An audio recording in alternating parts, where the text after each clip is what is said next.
February 13th, 1983. Route 250, Wetzel County, West Virginia. A couple driving past the tree line sees a mannequin lying below the road, and they call it in. It was a woman. Auburn hair. No clothes, no ID, no name. 43 years later, she still has no name, and she was one of the first.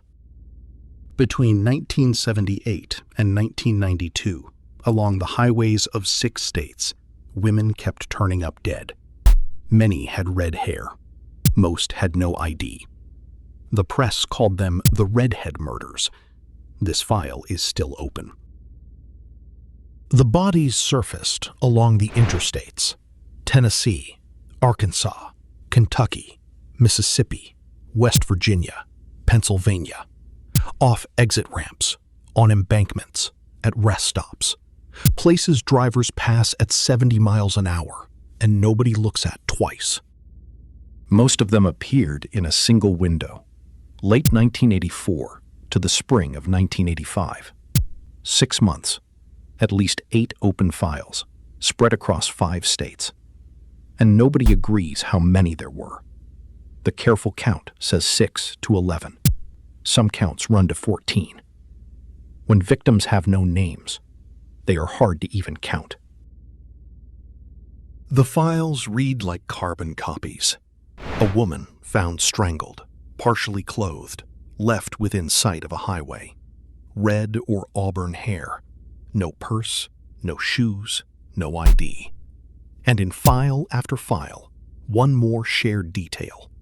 Nobody had reported her missing. In 1985, investigators from all 6 states sat down with the FBI in Nashville and compared at least 8 unsolved killings. They saw the pattern. Then they shook hands, went home to their own counties, and the case went quiet for 33 years. 7 files sit at the center of this story. In 1985, exactly one of those women had her name back. Lisa Nichols, matched by her fingerprints after 9 months. The other 6 were buried as Jane Does. To get your name back, someone has to be looking for you. Elizabeth Lamotte vanished from Manchester, New Hampshire in 1984, 17 years old. Her family's DNA didn't reach a database until 2017.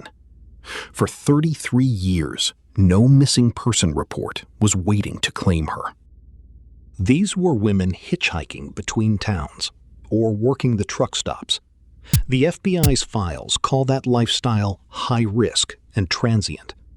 The same files add a plain sentence. Many of these victims made poor choices. That doesn't mean they deserve to die.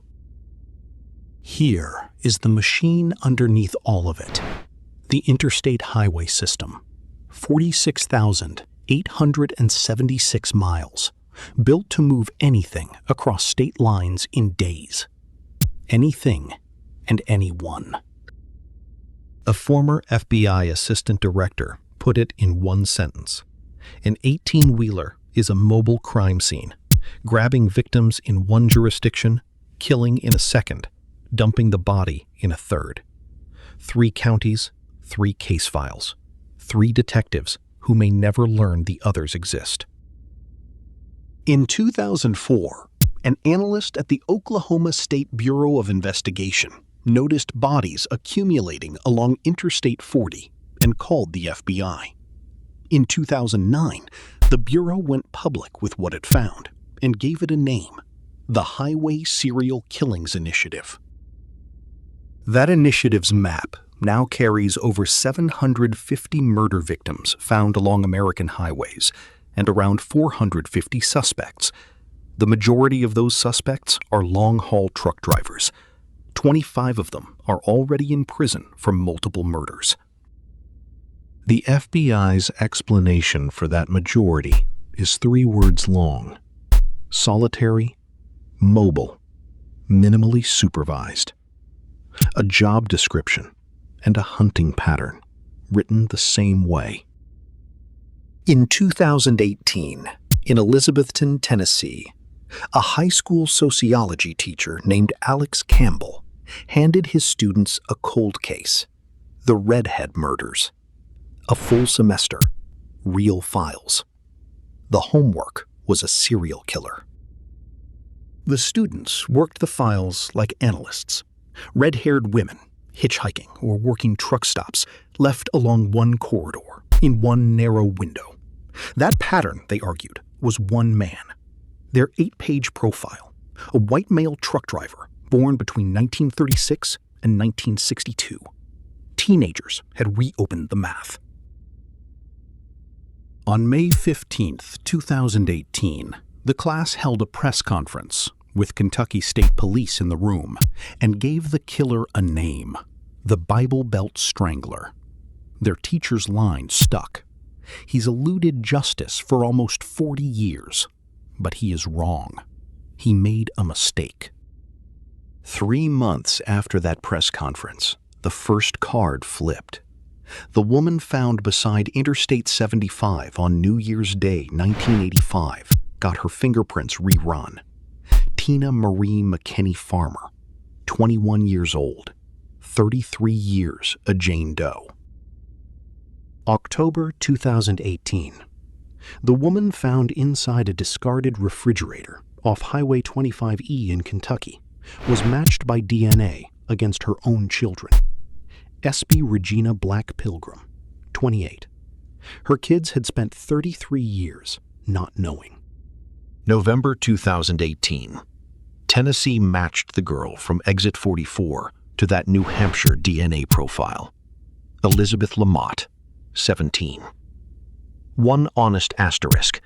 Tennessee investigators are not convinced her case belongs to the same killer.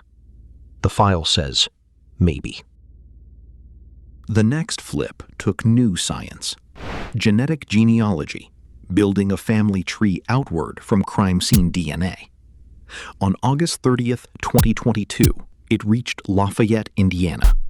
Tracy Sue Walker. She was 15. She had been in Campbell County, Tennessee since 1985. July 2023. A brother's DNA closed the 5th file. Michelle Lavone Inman, 24, from Nashville, found beside Interstate 24 in March of 1985. The counter on this story now reads 6 named out of 7. 38 years to count to 6. One woman in this file lived. March 5th, 1985. A trucker propositioned a red-haired dancer named Linda Shockey at a Knoxville club, tearing $100 bills in half as a promise. He bound her, strangled her unconscious, and left her beside Interstate 40. She woke up. She remembered everything. His name was Jerry Leon Johns, a truck driver out of Cleveland, Tennessee. Shockey testified, and in 1987, a jury convicted him of aggravated kidnapping and assault. He died in custody in December 2015, and that could have been the end of it. In November 2016, a TBI agent named Brandon Elkins pulled the Farmer evidence back out of storage, her clothing and the blanket her body was wrapped in, and resubmitted it. The DNA came back to a name already in the system, Jerry Leon Johns. In December 2019, a Campbell County grand jury reviewed the file and found that Johns would be indicted for first-degree murder if he were alive to charge. He never faced a jury for Tina Farmer. He was 4 years dead. Hold the student's profile next to the man. They said a truck driver. Johns drove trucks. They said this corridor. He worked it. The DNA convicts him of exactly one murder. The other files stay open, and nobody gets to round that up. This week, the case went global. Murder 101, a docuseries following Campbell's classroom, premiered on Prime Video on July 13th in over 240 countries. 40 years of quiet, and now the whole world is in the room. Which leaves the first card, Wetzel County, West Virginia, February 13th, 1983. The woman a passing couple mistook for a mannequin. 6 of 7 names came back. Hers didn't. Her case is still active, and tips are still taken. Someone, somewhere, once knew her. The map that made all of this possible is still out there. 46,000 miles of it. And the FBI's highway file keeps growing. Roughly 850 victims at last count. Every year, the file gets a few names back. Every year, the road adds more. Every number in this film has a source. The receipts are on screen. This file stays open